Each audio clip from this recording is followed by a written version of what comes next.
about what you intend on doing?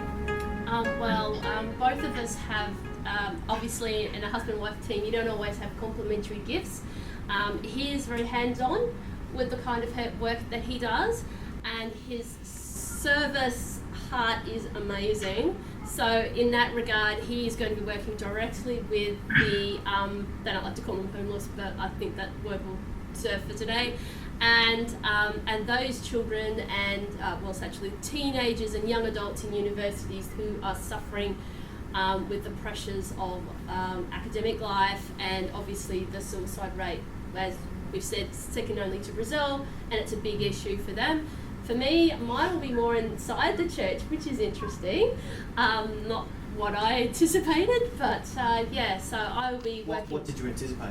So you were going to Japan, just to be clear. I know I said that earlier. Well, we were originally intending Thailand, but that door just sort of closed down for us, and Eugene, as soon as he got a whiff of us having an idea of not sure where we're going, he's gone, come to Japan.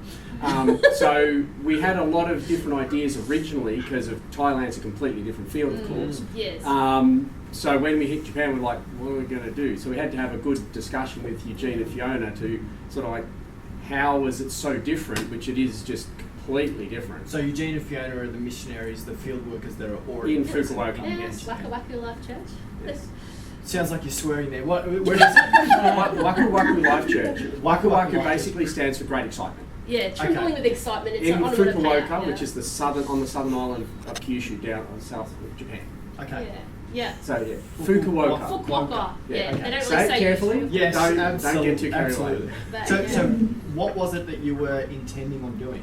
Or you said it was different than what you expected? Yeah, I expected to be working more with my husband, because we've never really done things together before. We've always been, marching to our own drums. So it's a wonderful way to keep a relationship going for quite some time. Long periods of time. Yeah. But somebody once asked me, how do you, what's the secret to a long, happy marriage? Well, we twice a week we go out together for a nice romantic dinner. Yeah. My wife goes out on Monday, I'll go out on Wednesday. Sorry, back to you.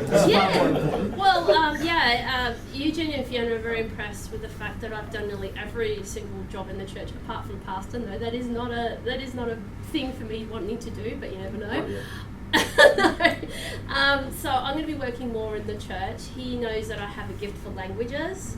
I'm working my way through the Japanese language right now, and I'm going back to working with child ministry, which I swore and uplifted hand after 20 plus years I wouldn't do, but God keeps bringing me back. And they have a growing children outreach in the school, and they have a children's theme monthly, so I'll be helping in that. And I'm like, okay. But again, Japanese children, while they are a little different, so they're not nearly as excitable as our Western kids. They're far more polite. So, but when we went there last year to spend about 5.5 days, nearly 6 with them, I got to meet the kids, and we didn't tell them why we were there, so they have no idea that we're coming. But So why Japan? So obviously you were invited. Like, oh great, come to Japan. Yeah. But surely there's got to be some more to it than that. Oh yeah. There really is. Well, you think about it. Everybody thinks of missions, and this is no insult to anybody, that it's always third world countries. What possibly could Japan have a problem with them at all? But for them, it's a spiritual and mental poverty. And as we know now, with mental health being such a big thing in the world now, that if you don't have a good spiritual and mental capacity, then your body breaks down. And as a result, the suicide's gone down to the age of 10 now in that country. They say it's actually getting better, but it really depends on where you are. But the thing is, the collective mindset that they have is that everybody has to be on the same page and everybody's going to be running at the same level. Well, you and I know that that's not possible. That is definitely not possible, especially not for children and anything like that. So in that regard, being from someone who's dealt with mental health myself and with others, that I thought, no, this is something that we can really be part of. We want to see everybody's spiritual and mental poverty be better, wherever it's Japan or here.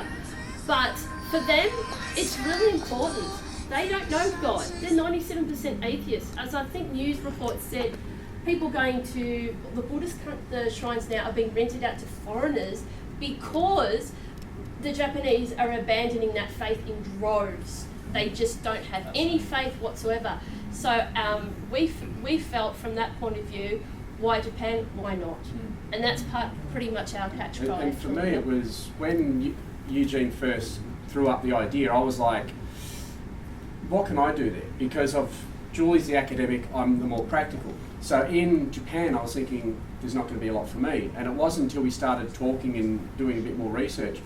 And like Julie said, they're 97% atheist, 1% Christian. That's not much of a statistic, but you turn that the other way around. There is 116 million Japanese that aren't Christian in Japan. That's a big field, and there's hardly anybody over there working that field. So we are told to go into all the world, not just the third world. Fantastic. Good one. So, what have been some of the roadblocks and challenges that you've experienced thus far? I might actually answer that very briefly. From the point of view that he's working 2 jobs and I'm not working, I'm doing something I'm not comfortable with. Fundraising is not my jam. He can sell ice to Eskimos. I can't do that. But God's using me in this regard. But I think the thing is that we found for us that the way missions is perceived by people, the church, and the greater community, I think from all the stuff that I thank you guys for this, needs to be reworked and changed because they have a very old-fashioned viewpoint. And when you're trying to explain to them that you're not going into the popular countries and you're trying to explain your vision to them, I think for that is probably the biggest issue. But Jesus actually discipled people on a relational level, and that is exactly how we have to do it in Japan, because we can't go to them and say, "You're a sinner." You can't do that. That would be offensive. That won't work. But we have to go from it from a different point of view, and that's what people have prophesied over us. Is you need to come from a different point of view, and you need to put missions out there. So that's why we did the YouTube channel as well.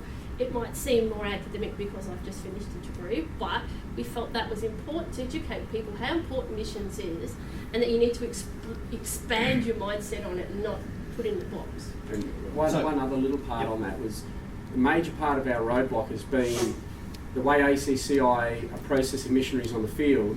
Literally just started to go through a whole new change and into a whole new program as we stepped in. So there's been some challenges in terms of time, in terms of doing things that you're not really comfortable with, other issues and challenges have arisen, and yet you're still pursuing this. Why? Why? Like I said, the statistics speak for themselves. They are in the 25% of unreached people in the world. Why my people might not think that, they just have no concept of a God that cares for them. And for me personally, coming from a family where God was not almost like a swear word, that's for us personally, that's a really big deal. And if we want to see Jesus come back, we need to go into areas that are a hard ground, and that's bottom line. That's what it is for us. Yeah. And for me, it's more that we started the journey, and we were very unsure when we first started out. It was like, let's test the waters, let's see where we go. But then we had Corey Turner come out to our church and prophesy over us in detail. Now, I've had prophecy before. Sometimes you get a prophecy, something big's going to happen next year, this or that. And it can be very, whatever, put it on the shelf. But Corey Turner specifically, without knowing anything about what we had planned, told us about going on the missions field, that how long we're going to take. We're going to be partnering up with other people before we do anything ourselves. Sort of standing there going, who have you been talking to? And he knew nothing at all. To get a prophecy that precise really sparked the fire. And then, yes, we've been up and down since then, but every time we hit a roadblock and think about quitting, we just break down. We can't do it. We cannot quit. As soon as that thought of quitting hits us, it's like we can't do it.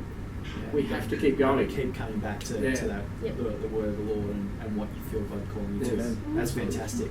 Well, it's brilliant. Well, thank you for sharing part of your journey. We're looking forward to continuing to see what God does in you. So why don't you take a seat? Let's put our hands together.